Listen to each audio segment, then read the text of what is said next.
Eye on Horror, the official podcast of iHorror.com. This is episode 67, otherwise known as season 4, episode 11. I am your host, James J. Edwards, and with me, as always, is your other host, Jacob Davison. How you doing, Jacob? Doing good. Always happy to be back. Cool. Also with us yet again, as always, and for the end of time, is your other host, John Correa. What's going on, Correa? Oh, not much. Had a little incident outside my apartment this morning, which was weird. I live on the second floor, and there was just I heard some rustling and then some shouting, and then I looked down, and there's just a man with a long pole just whacking at the trees and shit that are right below my balcony. It looked like he was about to break into apartment 1, so I had to go deal with that for a little bit. No one got hurt. Everyone's good. The guy went away, but was he actually trying to break in, or was he like a gardener? He definitely wasn't a gardener. I live across the street from a Dollar Tree, so we get some real interesting characters.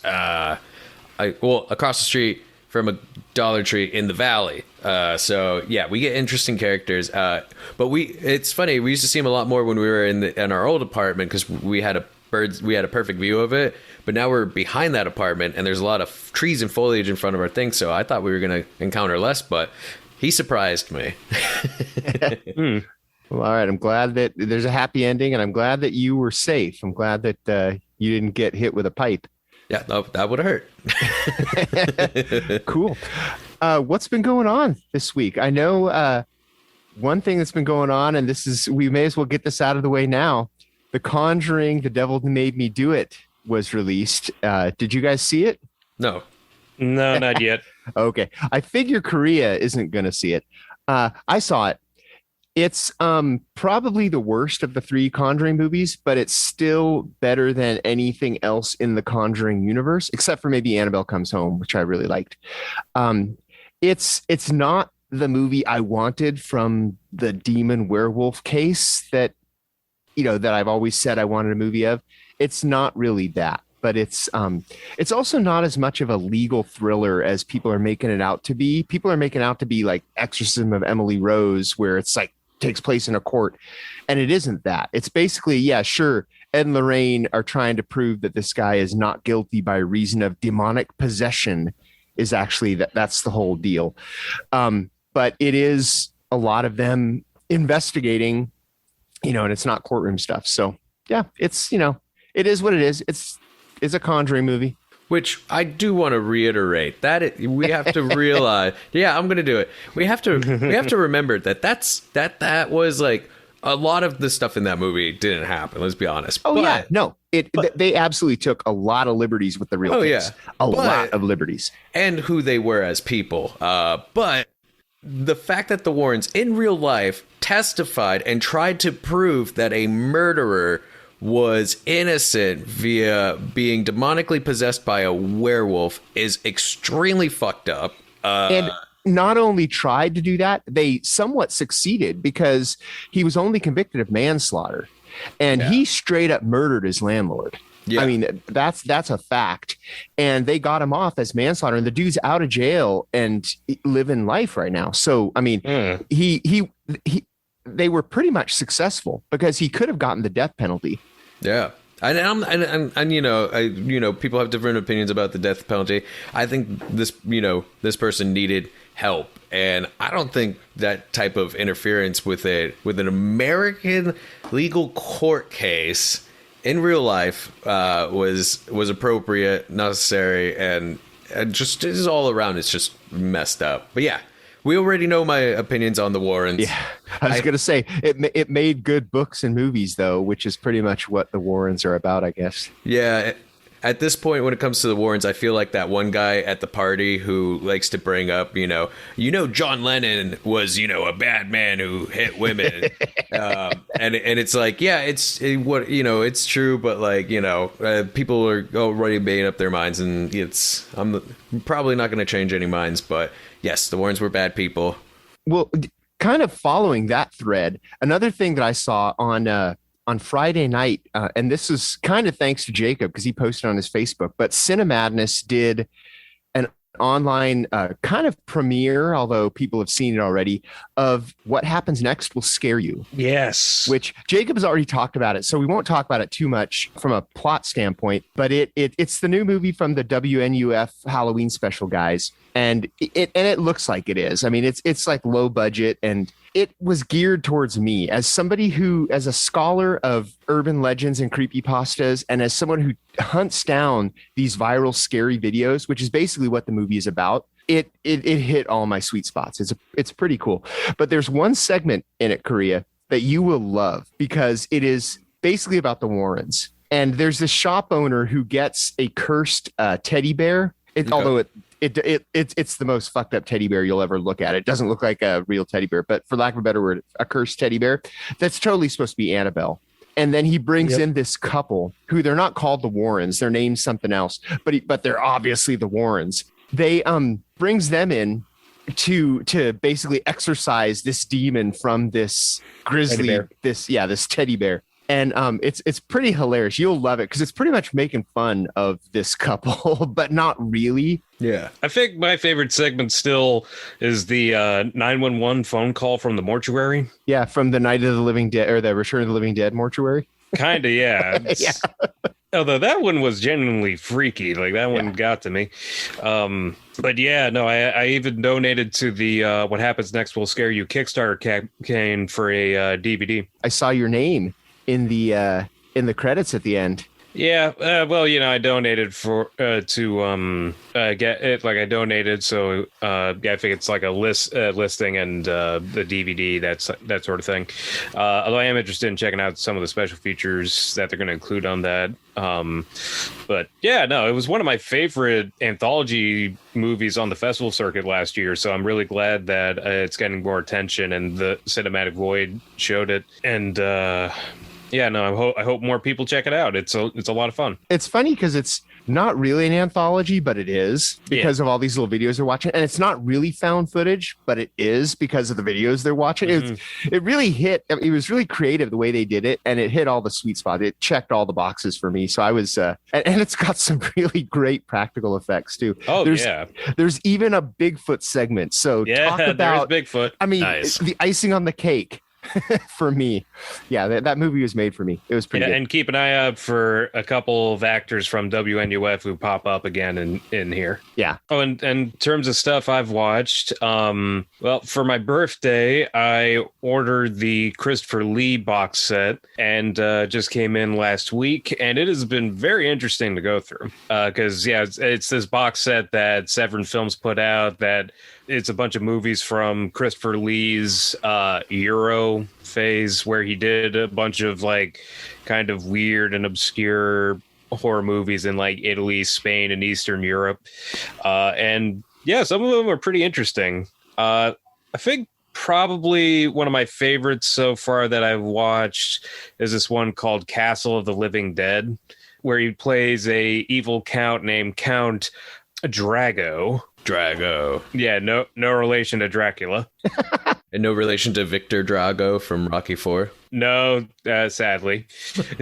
But yeah, it's like about this, it's like takes place during the Napoleonic Wars, and it's about this carnival troupe that ends up staying at Christopher Lee's castle, and it kind of turns into like a weird cross of Dracula, Tourist Trap, and House of Wax. And also, Donald Sutherland is in it as a Napoleonic captain who's kind of crazy, so that was pretty fun. And also another highlight, mostly because the title is this one called The Torture Chamber of Dr. Sadism. Excellent title. Excellent. Oh, yeah. No, you got to love those 60s, 70s horror titles where they just kind of went all in on trying to scare you, even in the titles. But that box set is gorgeous. Like, it is so well put together. There's a bunch of great movies. I think only one movie is a and it's the Dr. Sadism.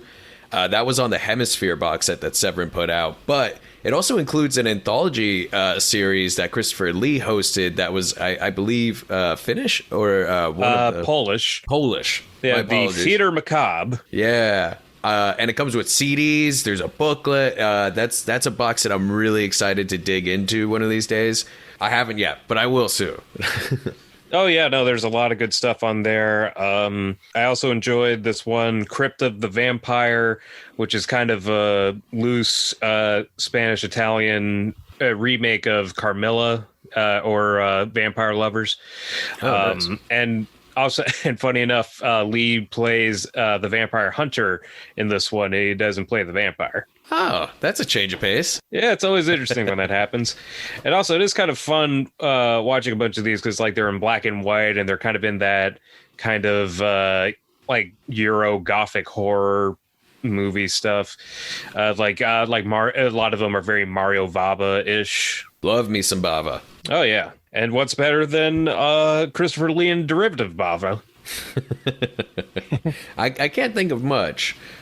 Now, I haven't been watching good movies lately. Actually, I did watch one. It's not exactly horror, but have you guys seen Heavy Trip yet? The Finnish, No, not yet. The Finnish heavy metal movie.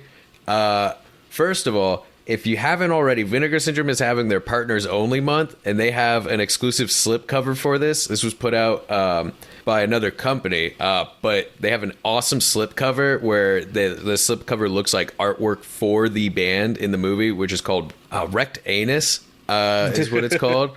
So that's what it says on the cover. And on the back, they have a reindeer with an upside down cross on its forehead and flames. And there's an ongoing joke in the movie. I tweeted about it on our page the other day about what kind of music that the band plays. And it's a great ongoing joke because anytime someone's like, oh, what kind of music do you play? Instantly, I believe it's the bass player just goes, without missing a beat, he just goes symphonic, post-apocalyptic, reindeer grinding, Christ-abusing, extreme war pagan, Finno-Scandinavian metal. And yes, I had to read that because I do not have that memorized yet. Yet. But Heavy Trip is absolutely phenomenal. A lot of it reminded me of Metalocalypse, minus all the millionaire, apocalyptic, storytelling with that. It's just a lot of similar humor, but it's got a real heart to it, and it's absolutely funny. Highly, highly recommend. And that slipcover is just so goddamn awesome. Like I can't recommend it enough. On the flip side of that, this morning I woke up early and I went, you know what? I've bought this DVD at Dollar Tree across the street for $1. Let's watch The Car, Road to Revenge, a sequel that came out in 2019 to the 1970s The Car, starring James Brolin. Now, is it a legit sequel or is it like an Amityville thing where anybody can call it The Car? Hard to tell. That is a question. It's a good one. And I kind of have to answer that question with another question, and that is, who the fuck was this movie made for? Because again, it's a sequel that came out in 2019 to a 1970s Jaws ripoff, which is an excellent Jaws ripoff. I think it's the best Jaws ripoff there is. Personal opinion, of course. But it has almost nothing to do with the original Car. I kid you not, it's an hour and a half long. So, of course, it's about a car. It's about this DA who's kind of skeezy. He's very skeezy. But he gets murdered. And it takes place in the future. There's a lot of future tech in it. But he gets murdered and stabbed in the eye, thrown out a window, and lands on his car. So he ends up possessing his car and is killing all these future gang members. About an hour and 8 minutes into the movie, the car gets dismantled. So this random ass mechanic, who's played by Ronnie Cox, who was the sheriff in the original movie, goes, oh, I'm going to fix this. I have just the car. Pulls up the tarp, and it's the car from the original movie. Attaches like the front bumper bit to it, and then the car immediately like wakes up and murders him and then just drives off. And it's like, that's the only connection to the original movie there is. But by this point, this car has already been killing people for 45 minutes. So it's not like it's a car that had the bits from the original car put into it from the get-go. This was just a later edition. And it's again, I can't stress enough, who was this movie made for? I understand that it must have had some like budgetary things, but like it felt like it was made in the early 90s, just like real cheap direct to video. It's pretty misogynistic. There's some really terrible writing. One of the lines that really stuck out to me were these detectives that were talking. These are supposed to be professional detectives. And they're talking about a perp, and one of them goes, "Oh, yeah, that's so-and-so. He's got a rap sheet as long as my dick." And then it just kind of hangs there for like 2 or 3 moments as if it was a good joke. And it makes you wonder, is he saying, is he trying to talk about how big his dick is or how short the guy's rap sheet is? If the other detective went, "Oh, so he had committed, so he's got a clean rap sheet," that would have been, you know, kind of entertaining. But nope, just left it at I got a big dick joke. So I wouldn't recommend it. I mean, again, I got it on DVD at Dollar Tree for $1. I wouldn't say I got my money's worth, but it's a movie. It exists. I really hope the crew and cast got paid decently on it. Is the scene where they break out the original car somewhere on YouTube? Because I kind of only want to see that scene. Maybe. I might have to look that up. But even that scene, it's so short. It's only like a minute long. Perfect. I just want to see how they handle it, but I don't want to put any time investment into it. There's one part where like the car is getting, it's like one of the big chase scenes. The chase scenes are terribly shot. But like the car stops, turns around, and there's like all these guys, and you know they're on big machine guns on the back of trucks and stuff. And so the car starts like driving at them, and they're all shooting at him. And he does this thing. The car does this thing where it like, you know, hits the brakes and it like swings the back, you know, to like, you know, burn some rubber. And it like, you can see the car almost come to a complete stop, and then all of a sudden it just cuts to this wide shot of the CGI version of the car flipping through the air, just like foo foo foo, doing 360s. And as it's flipping over all these bad guys, it takes off the head of the 2 minigun runners and then lands perfectly and just drives off. You're kind of selling me on wanting to see this now. Because that scene sounds awesome. I think some people will get some awfully good, you know, entertainment out of it. It just wasn't for me. I wasn't who it was made for. So if you liked the Revenge, I would love to hear you. You guys know me. I don't like to punch down on anything that people, you know, put their blood, sweat, and tears into. So I'm sure there's an audience out there, but it definitely wasn't for me. It's from the director who did Death Race 2050. Which that one was fun a bit, but it was still very in the same vein. But I don't understand how that type of like humor and that type of like style would work for a sequel to The Car. It felt like they wanted to make this other movie, and then the only way they could get funding is by calling it The Car, and they're like, all right, we'll add in this like 2-minute scene that puts it in. It does get entertaining once they do put the original Cars bits on, because it just cuts to like the car in rage mode, and it's just running over. It like runs over like 5 or 6 random people on its way to like the bad guy lair. So that part was kind of fun. But would it have been more fun if they had called it something else and the old car bits was a complete surprise? Maybe. And like an Easter egg kind of thing? It's just totally different. It's kind of like Lawnmower Man and Lawnmower Man 2 Job's War, where it's like it kind of has a connection to the first one, but not really. And then like for some reason puts it into the future for some, you know, random. There's like a whole thing about people getting modifications and technology, and there's a lot of boomer talk. It's going back to not quite horror, but it is kind of horrific. And also, we've talked enough about Eric Andre that I'm going to talk about Bo Burnham. Have you guys seen his Netflix special, Inside? 4 times. Not yet. Have you really watched it 4 times? I watched it 4 times. Wow. It is. Yeah. Okay. What happened is he got a contract to do a comedy special before the pandemic hit. And then the pandemic hit. So he basically made his comedy special in his house. So it's a lot of like, you know, it starts off all happy, you know, monologues, funny jokes, songs and stuff. And then as it goes on and it gets toward and you could tell, you know, his hair's getting all messed up and his beard's getting shaggier and stuff. And it takes a pretty dark turn, and you almost can watch the guy go crazy in front of your eyes. It's like an hour and a half special.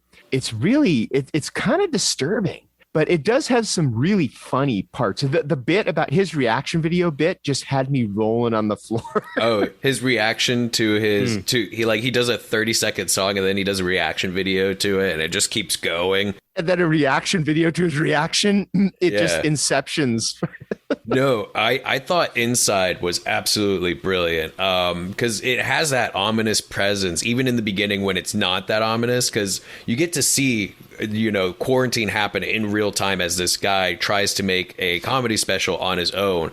And even like the really comedic bits, like it randomly cuts to a song about, white women's Instagrams or sexting and stuff. And even through those songs, you get this feeling like, yeah, this is him trying to do work. This is him working through the emotions of isolation and loneliness and all that. And I think I already said it to someone. I was like, when in the future, when they in the history class, when they're talking about 2020 and what it was like, they're going to use this film as the example. This is, quarantine's world at war with.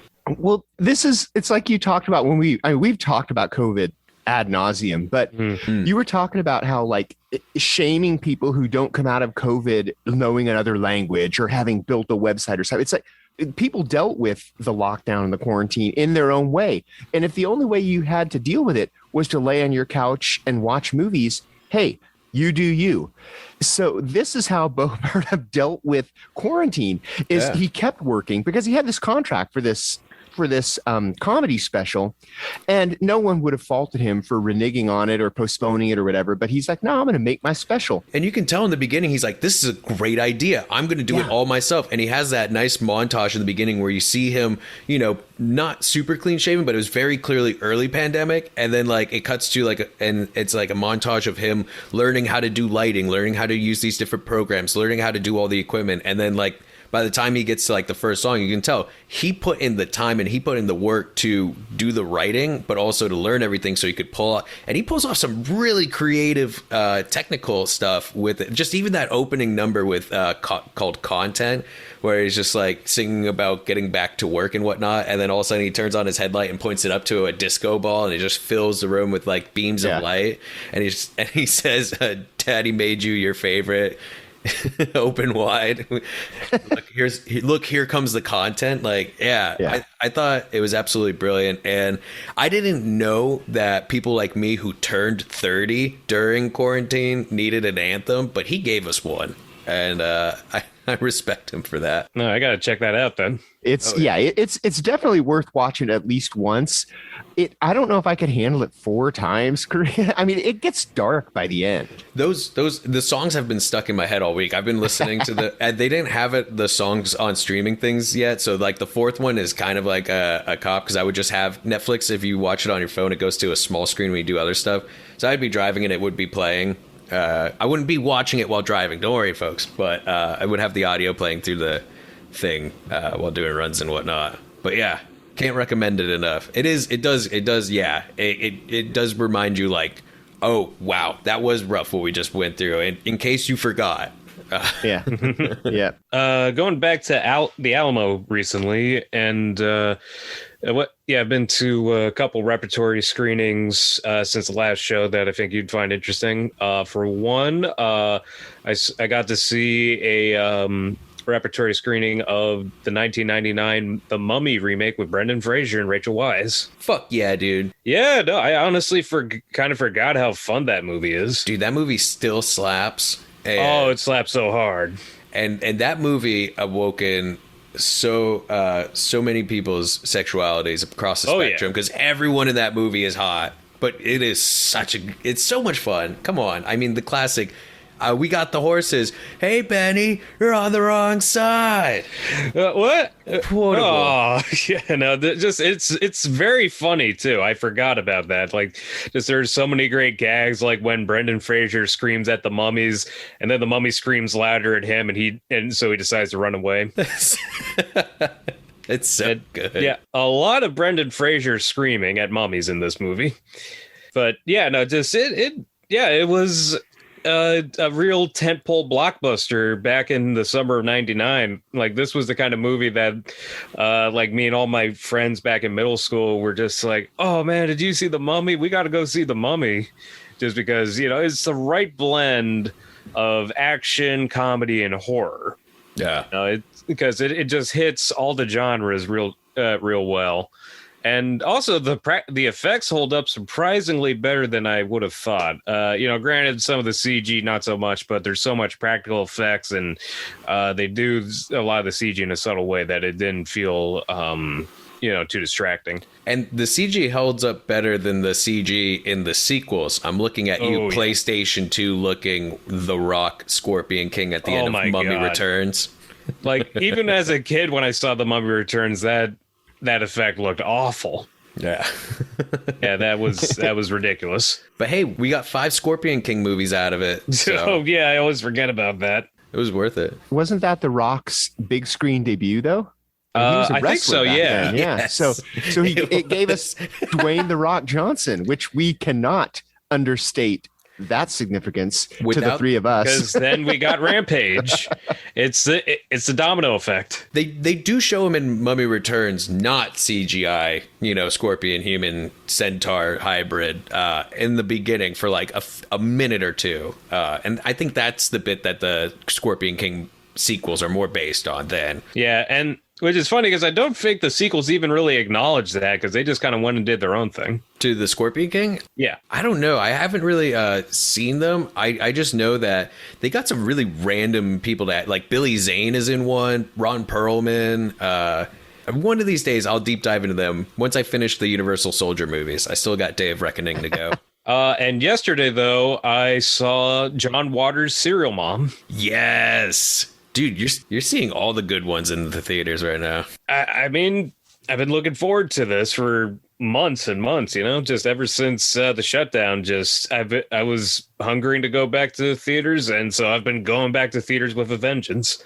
And yeah, Serial Mom was a lot of fun. I think I watched it on TV like years ago, but I didn't really remember it that well. So it was kind of fun to experience it on the big screen, especially because it was a brunch screening. So I got to get a big old thing of French toast. But anyway, it's like John Waters' response to I think it's kind of the closest thing he's ever done to a horror movie, but also it's a satire of kind of the true crime and court obsession TV of the early 90s. Also, I forgot how stacked that cast is, because, I mean, in the immediate family alone, you got Kathleen Turner, Sam Waterston, Matthew Lillard, Ricky Lake, and, it's just really fun to see Kathleen Turner go berserk. And also watch Blood Feast with Matthew Lillard. Yeah, like John Waters does show some of his inspirations and favorites in the movie. There's even some clips of the Texas Chainsaw Massacre. But yeah, it's basically about this 1950s-ish or like old school suburban mom who, as it turns out, is a serial killer and just starts killing everybody who's rude or annoying or just does things that go against her ethical code. And it and also kind of deals with the family kind of coming to terms with the fact that their mom is a serial killer. So it's very wacky. It's John Waters, so you can expect it to be crossing the line in a lot of ways. Have you seen this is for either of you. Have you guys seen Pink Flamingos? Yes. Oh, years ago. Okay. Yeah. I'm just wondering how many people who have discovered John Waters have gone back that far. Because Pink Flamingos for me is, and I don't know how to say it, not peak John Waters, but it is what John Waters embodies. His essence. It's his essence. And everything after that has been like, high budget, but Pink Flamingos is like no budget. It's like nothing. So I'm just always curious to see all the people who are into John Waters now, if they've gone back that far. Oh yeah. I mean, it's a classic. It's a trash cinema classic. Can you really say that you went to, film school if you didn't watch Divine pick up a piece of old dog shit and eat it? Like, Was your film degree really worth the money if you weren't exposed to that at some point over your 2 or 4 year program? My sentiment exactly. But it wouldn't have been in a class. It would have been Just a bunch of the film freaks watching it in a basement or something. What are your classmates going? Check this out. That was pretty much us. Also, same with Freddy Got Fingered. Like, we would all like assemble in the dorm and watch Freddy Got Fingered together and just lose our shit. Was just about to say that the very first time I got together with like fellow film, like the first time I'm like, yes, I'm hanging out with scholarly film folk. Oh man, I'm from a small town. We never talked about film in depth, and all this is going to be. I'm going to be prepared. Someone might bring up Citizen Kane. I hope I have a good analysis of that. What are we watching tonight? We're watching Freddy Got Fingered. And I was just like, so is this what film school is? And yeah. Without film school, I don't know if I would have discovered Roadhouse so early. So, shout out. I just always wonder, like, people who know John Waters from like Serial Mom or Cecil B. Demented or something. It's like, have they investigated his? I mean, because Pink Flamingos is basically about one couple and one person competing to be the most disgusting person on earth. Yeah. And the lengths they go to. And like, Korea said, Divine basically wins the title and it's not, this really happened. It's a one take. Mm-hmm. A little poodle takes a dump and it goes from ass to mouth. Yep. Eats a turd right out of this poodle's butt. And when you're watching it, you're like, because also after she does it, she looks at the camera with this literal shit-eating grin. And you're like, oh, I know. I'm gagging just thinking about it. It's brilliant.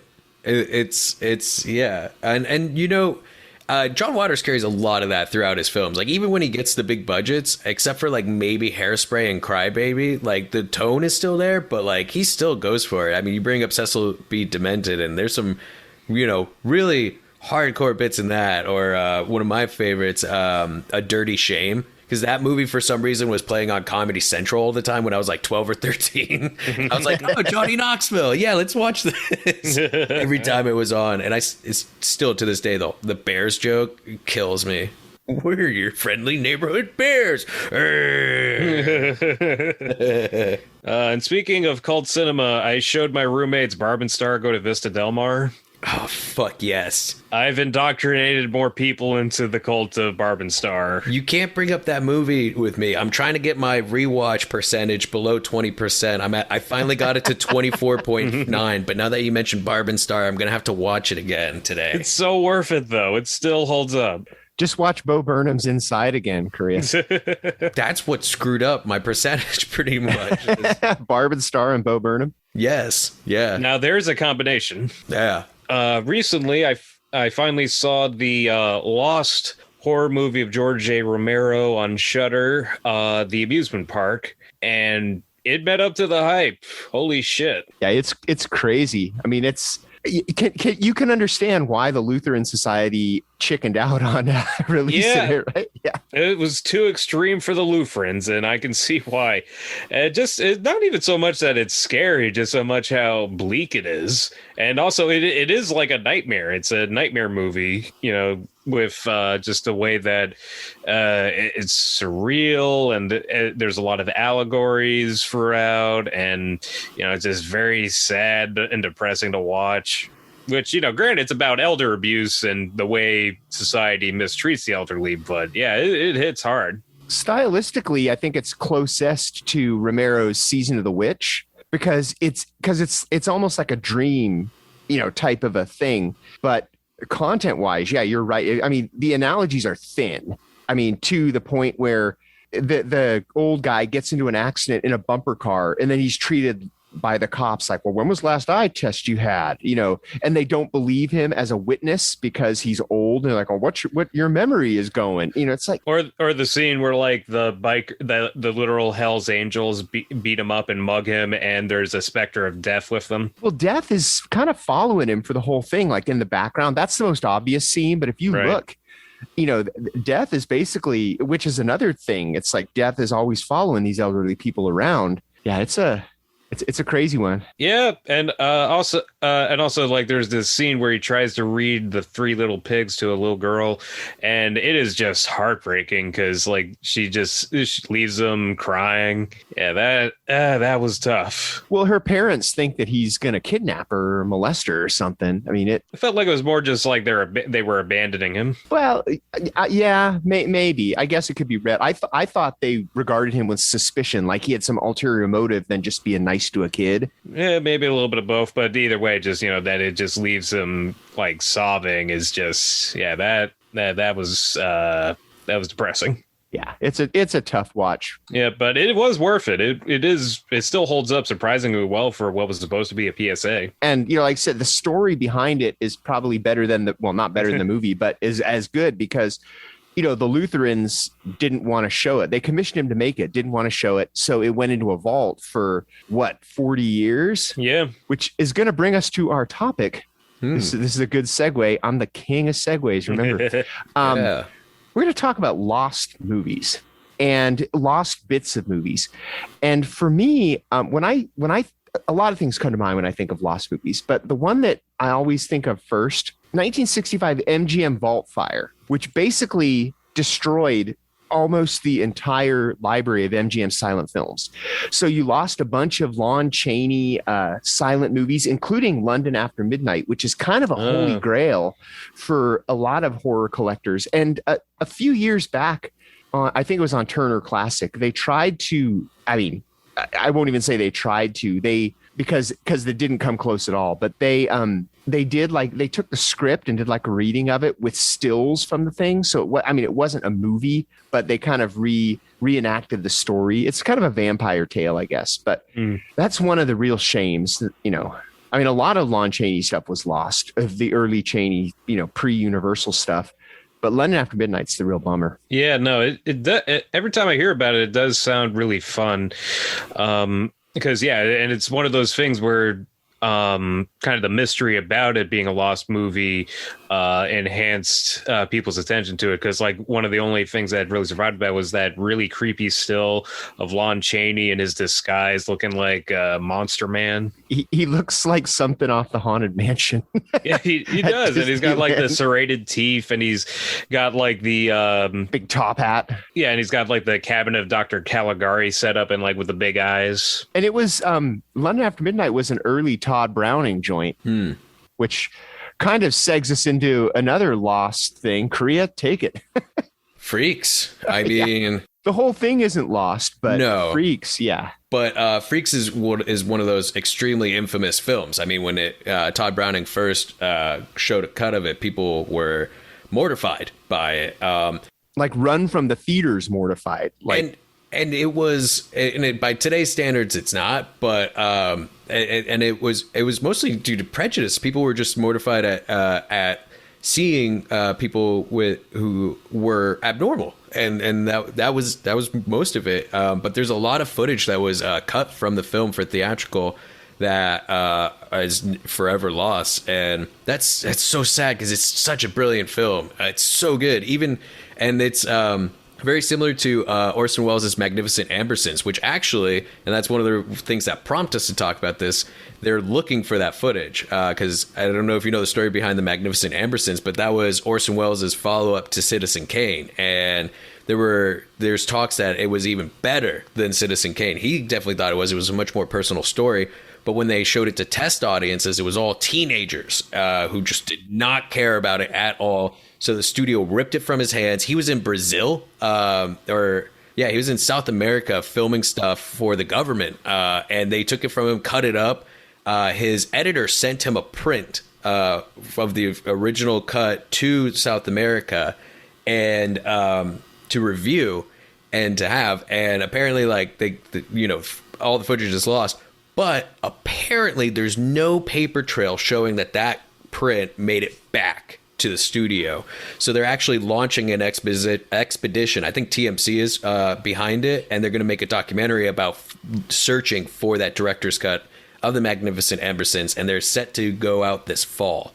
Wow. But if they find that cut, could you imagine just like them finding an Orson Welles movie that's that is, because Magnificent Ambersons as is still a really great film. It was nominated for like 4 or 5 Academy Awards that year. And so if there's an even better cut of that film, But yeah, Freaks is one that really hits my heart because that's one of my all-time favorite movies. That was one that really showed me the potential of a horror film in not only being scary, but getting to the heart of like society and issues and prejudice. And yeah, it's just such a gorgeous film. And who knows, maybe they once found a John Ford movie called Young Mr. Lincoln under someone's barn. Like, this was a lost early John Ford film, and it was found in a barn and was able to be restored. So there's still hope. If it's on celluloid, there's a potential it could be out there, hopefully. One of my favorite examples is Fritz Lang's Metropolis, because that one, it's considered one of the greatest sci-fi epics of the silent film era, if not the 20th century, and it was almost lost forever. And for the longest time, like, most of the film was lost, and like, what we got was a truncated version from like edited international versions. Like, the original was lost for a long time, and eventually I think it was one of those cases where it's like you were saying, they found the footage in a very unexpected place. In that case, like, the extended Metropolis footage was in a salt mine in Eastern Europe or something. Yeah. So, I remember what a big deal it was when they managed to put together a more complete version. Like, I actually saw that print from, I think it was Yanis or Kino Lorber. But yeah, I watched it in play at the Coolidge Corner Theater back in the late 2000s. And man, it's still just a feast for the eyes. And it's always amazing, that like some of the greatest art in the 20th century could have been lost forever. Same goes for Murnau's Nosferatu, which was lost for a long time. And also a lot of I think it was the case where the Bram Stoker estate sued him because it was a ripoff of Dracula. So the reason it survived was because bootleggers or film collectors held on to the print of Nosferatu, and they were able to make copies. Oh, yeah. And that Metropolis cut, the complete one, I actually saw that in theaters with a live orchestra. They weren't able to play the original music because that unfortunately is lost, most of it. But the rescore they did for it was gorgeous, and it was so cool to experiencing it how it was, because that's how they did scores back then. Was they would have live musicians perform. So that was such a beautiful experience. Isn't the complete version of Metropolis like twice as long as the truncated one? Yeah, I think it's like 2.5 hours. Okay. And let's not forget the 1980s Giorgio Moroder version where it's cut to like 80s synth pop. I was going to say, talk about not knowing what music is supposed to go to. Yeah, so you can just put everything. It's also it's like fun. I've got one of my other favorites, Der Golem. I got the Blu-ray from Kino Lorber, and it's got like 4 different soundtracks to choose from. Because, like a lot of the original music was lost for these silent film era movies. So, you can kind of pick and choose. Although I actually saw that with a live orchestra a couple times, too. So that was always interesting. Let's get more modern with this. And let's talk about one that I don't think we're ever going to see. But the hell sequence from Event Horizon. Supposedly, yes. Even Paul W.S. Anderson says that footage is gone. Freaking gone. No one's good. With the Cabal cut for Nightbreed, at least, they were able to find it like on VHS. They were able to restore something. And I don't think that what Scream Factory put out is actually the Cabal cut. It's like a director's cut. Yeah. But they were able to come up with something. But for Event Horizon, that stuff is gone. And that sucks because I think I speak for all 3 of us. I say we love Event Horizon. Oh, yeah. And we want more Event Horizon. And more of those sequences, because those were the best parts of the movie. Yeah, they were terrifying. Yeah. But actually, you mentioned Nightbreed, and that is an interesting thing because, the director's cut that Scream Factory did put out is one that Clive Barker approves. And that's his vision of it. And it's a director's cut, but it's not the Cabal cut that people have been clamoring for. Which I've seen the Cabal cut. It's a very interesting thing to watch. It's a fun exercise, kind of like Gus Van Sant's Psycho, I guess. It's a fun exercise, but it's kind of very clearly, and it's not just because the footage is ripped from a VHS, so visually it's very different, but it's also kind of very you can tell that these were deleted scenes. Like these were on the cutting floor for a reason, whether it be pacing or anything like that. But it's still very great to see it, and I wish that the Scream Factory did at least include those bits as special feature deleted scenes. But hey, that still is a great set that they put out, especially if you were able to get the limited set with the 2 disc of both cuts. That's a must-have. I actually prefer the theatrical to the director's cut of Nightbreed myself. Blasphemy. Well, that's the way it is. Blasphemer. And this is coming from the guy who thought the director's cut of Midsommar was better than the theatrical. But I just think it's a more coherent movie. There's a lot of weird stuff in the director's that doesn't make sense to me. Similarly, I prefer the theatrical cut to the director's cut of William Peter Blatty's Exorcist 3. Mostly because the theatrical cut actually has the exorcism. And you know what? It's director's cut aren't always great. I mean, Donnie Darko, the director's cut explains way too much. And the theatrical cut is a bit better for pacing. And I mean, you know, the theatrical cut of Army of Darkness is far more iconic than the director's cut. So I'm not saying that all studios are right. Just, you know, case by case scenario. But it's still great to have that footage and to see, you know, the process and to see what goes into it and what can change and for good or for worse, you know? Yeah. Speaking of like something I would love to see, but I doubt we'll ever find it, is the extended footage of Michael Mann's The Keep. Because, you know, there was that whole thing with the battle with the studio where he wanted to do like a 2-hour plus version, and they just took it from his hands and edited down kind of haphazardly to just an hour and a half. And unfortunately, just, you know, with the way the movie is and kind of the I think like with the Paramount fire, just kind of the way they dealt with the footage, it'll probably never be found.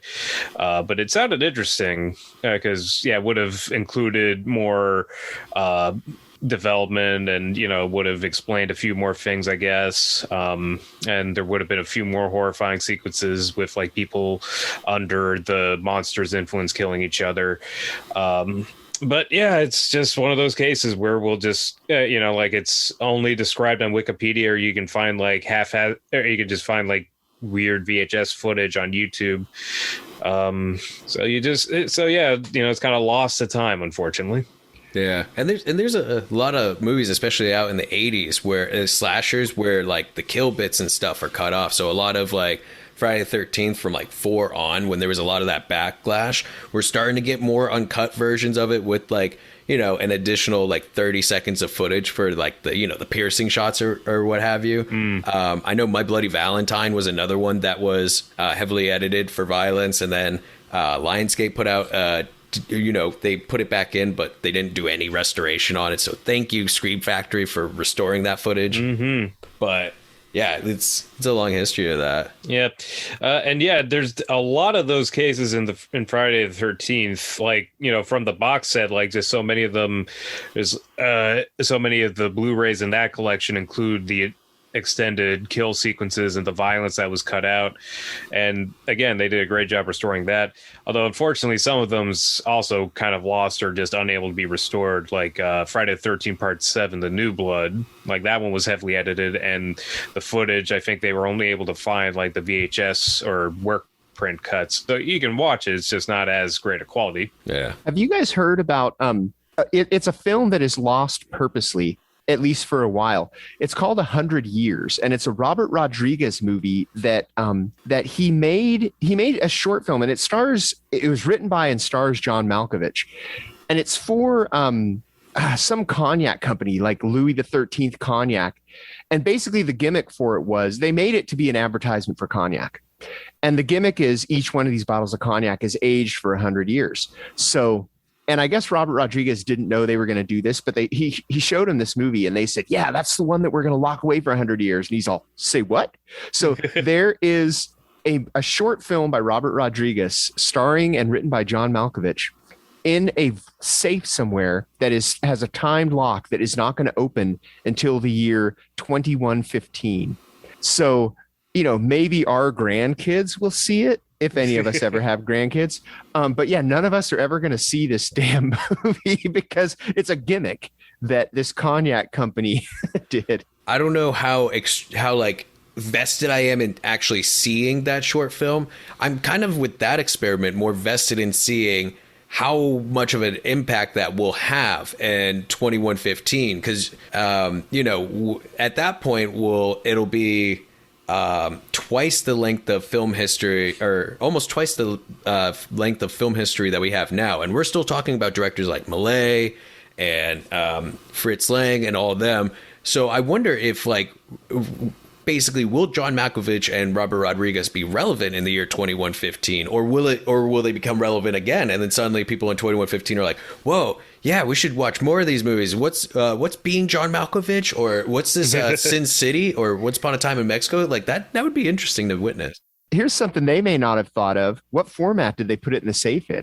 Because because seriously, if you think 100 years ago, does anybody have, a celluloid projector that will play, the silent movies that were lost in that fire?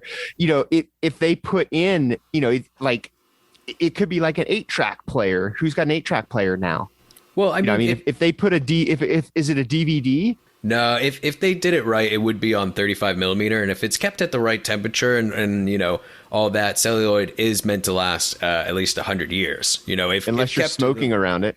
Right. If you keep it in the proper environment and whatnot, which I'm sure if they're doing some promotion like that they did everything to do that. But also, good point. Are there going to be projectors that can play it then? Because if you put that on digital, that thing will not be viewable in 10 years. And something else I want to talk about, just kind of how blessed we are to live in an era where this footage in these movies are being revitalized, because, for a long time, a lot of these were kind of urban legends or, just stuff that people talked about especially in horror, but, never would probably be able to experience. The first example that comes to mind is in Hellbound Hellraiser 2, the legendary lost scene of Pinhead and the Cenobites dressed as surgeons, because that was a big talking point in Fangoria for a long time. It comes up in a bunch of issues of the magazine, and eventually we were able to see that. I think it's on the Arrow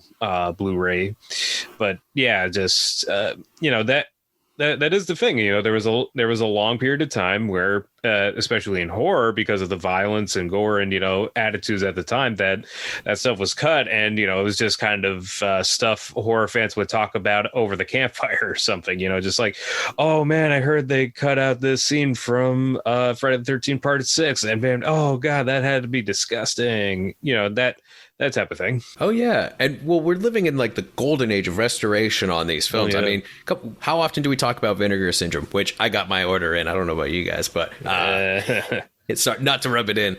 But I mean, we're getting restorations on these movies that probably some should have been lost to obscurity, but they're getting these amazing restorations, and these are entire films, and people are finding these bits. And what's also I think very interesting is there's a lot of preservation that's happening digitally through bootleggers. I mean, there's a lot of movies that are in that gray area that people are restoring or holding on to.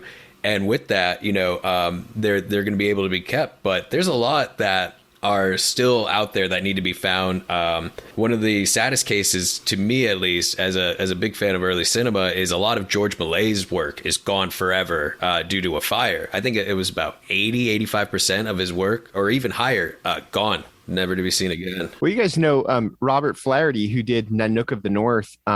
He had basically hours and hours of footage that went up in a fire because he would smoke while he edited, and his entire room of footage, he had to start from scratch again.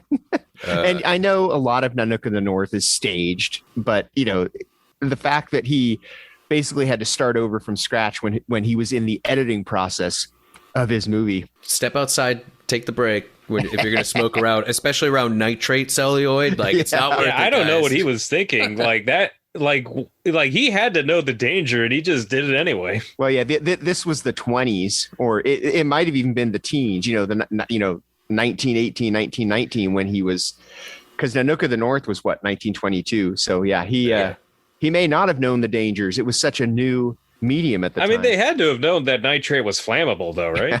That's true. But also, have you ever been in the editing room? Like, I totally understand needing a constant stream of nicotine into one stream or bloodstream in the editing room. One I definitely want to bring up is Ken Russell's The Devils. Oh, yeah. Because that's such an interesting case. It pops up on Shudder every now and then, which is fantastic, but it's a heavily edited movie due to a very infamous scene known as the Rape of Christ.